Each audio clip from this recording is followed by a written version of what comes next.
All right, so before we start section 2.6, I want to review really quickly about linear functions. Okay, so if we had a function represented in this table, and you were asked, is it possible that this represents a linear function? What we did was we found the average rate of change between each of the pairs in the table. And if that average rate of change was the same, it was constant, then we said that this was linear. If the average rate of change differed, then we said it was not linear because we don't have a constant rate of change. All right, so up until now, we've looked at pretty much most of our functions being straight lines, but that's not the case for all functions. Many functions have some sort of curve to them. And when your function has a curve to it, it's because your average rate of change is varying as you move across your graph.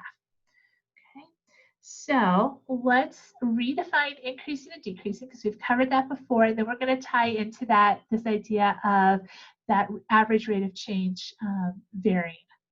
So we say our function is increasing if our graph rises. So if it goes up, as we look at our graph from left to right, we say it's decreasing if the graph goes down when it's read from left to right.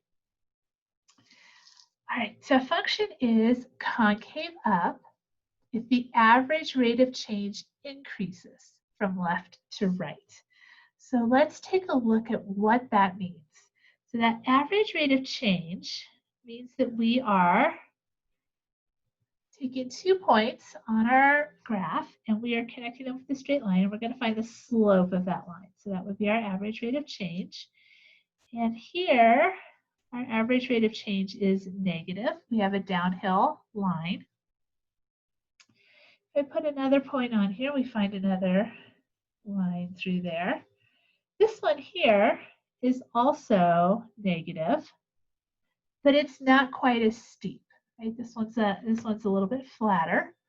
So maybe this one, our slope here is -5, and maybe here my slope is -2. And we'll put a few more dots on here, draw a few more lines. So if I put a line here through these 2 dots, my m is 0, my slope is 0. And then if I put another dot over on this side, now my slope or my average rate of change is positive. So here maybe my m is 4. So I went from -5 to -2 to 0 to 4.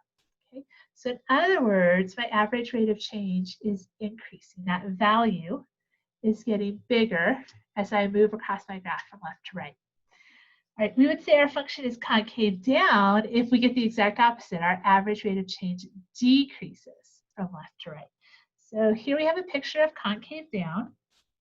And let's put some lines in here representing our average rate of change. So here, my average rate of change, this is an uphill line, is going to be positive.